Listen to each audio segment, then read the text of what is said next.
Assalamualaikum warahmatullahi wabarakatuh. Perkenalkan, nama saya David Opidin. Saya mahasiswa Teknik Sipil Universitas Muhammadiyah Tangerang.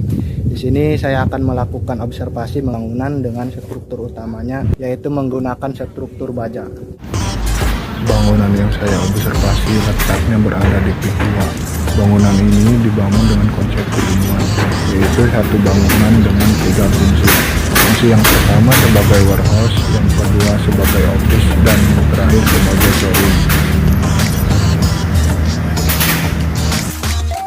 Karena fungsi utama dari bangunan ini yaitu digunakan untuk warehouse dan juga showroom, maka tipe struktur yang paling cocok digunakan yaitu tipe portal.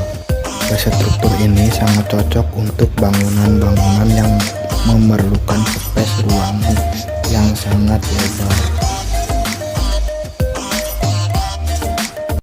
Struktur yang digunakan pada bangunan ini ada dua jenis. Yang pertama struktur beton bertulang, dan yang kedua menggunakan struktur baja. Beton bertulang adalah gabungan beton dan tulangan baja yang dirancang untuk bekerja sama dalam menahan gaya, dengan beton menangani beban tekan dan baja tulangan menangani beban tarik. Struktur baja adalah kerangka atau sistem konstruksi yang menggunakan baja sebagai bahan utama untuk elemen seperti balok, kolom, dan rangka yang saling terhubung untuk menahan beban dan memberikan kekakuan.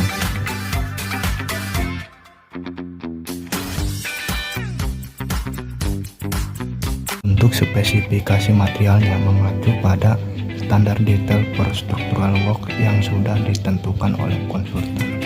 Struktur betonnya yaitu menggunakan beton FC 25 MPa atau setara dengan K300. Untuk tulangan betonnya menggunakan besi ulir BJTS 420, dan untuk cincinnya menggunakan besi polos BJTP 280. Kemudian untuk material bajanya menggunakan baja A36 dengan nilai FY sebesar 250 MPa dan FU sebesar 450 MPa. Selanjutnya yaitu mengidentifikasi elemen struktur pada bangunan. Yang pertama ada fondasi, kemudian di atasnya ada sloop, dan di atas sloop ada tiang pedestal. Kemudian untuk struktur bajanya ada kolom baja, balok, dan juga rafter. Pertama saya bahas fondasi. Ada dua jenis fondasi yang digunakan, yaitu fondasi dangkal dan juga fondasi dalam. Untuk fondasi dangkalnya yaitu menggunakan pelcap atau fondasi telapak dengan ukuran pelcap 100 x 100 x 60 cm. Dan untuk fondasi dalamnya yaitu menggunakan tiang pancang ukuran 25 x 25 dengan tipe square pel. Dengan mengacu pada angka perencanaan, maka tiang pancang diharuskan mampu menahan kompresi sebesar 400 kN, tension sebesar 250 kN, dan lateral sebesar 40 kN. Namun harus juga diperhatikan karena di sini menggunakan faktor aman sebesar 2,5, maka angka-angka tadi harus dikalikan dengan 2,5. Karena tiang pancang diharuskan mampu menahan beban 400 kN dengan faktor aman 2,5, maka mesin tiang pancang yang dipakai harus mampu menekan tiang pancang minimal sebesar 1000 kN.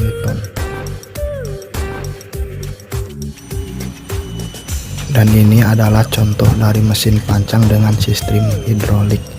Mesin ini dipilih karena minim getaran sehingga tidak mengganggu bangunan di sekitarnya.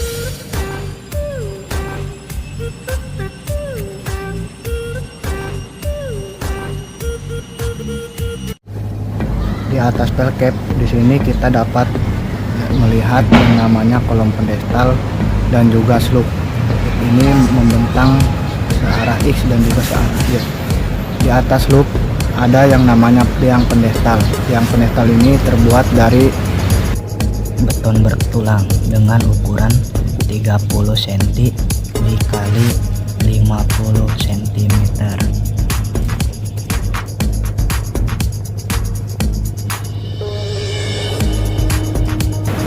Kita dapat lihat di atas kolom pendekal terdapat kolom baja, kemudian juga ada yang namanya balok baja. Ada juga yang paling atas disebut starter. Pada bagian bawah kolom baja terdapat yang namanya base plate.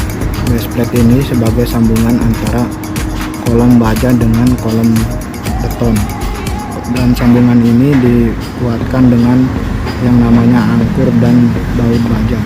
Di atas kolom kita dapat melihat yang namanya balok baja. Balok ini terdiri dari balok utama atau balok induk dan juga balok anak. Balok digunakan dua teknik, yaitu teknik menggunakan dagu dan juga teknik menggunakan sete atau kupingan. Terdapat yang namanya setiftar. Setiftar ini berfungsi sebagai pengaku supaya balok itu tidak lentur. Dan juga kita dapat melihat di sini ada yang namanya bracing dan juga boarding. Fungsinya selain sebagai rangka atap, yaitu sebagai penahan gaya lateral seperti beban angin. Teknik yang paling umum digunakan dalam menyambungkan elemen struktur baja yaitu menggunakan teknik las dan baut, atau menggunakan kombinasi dari keduanya, yaitu kombinasi las dan baut. Seperti contoh pada balok ini, yaitu menggunakan teknik kombinasi las dan baut.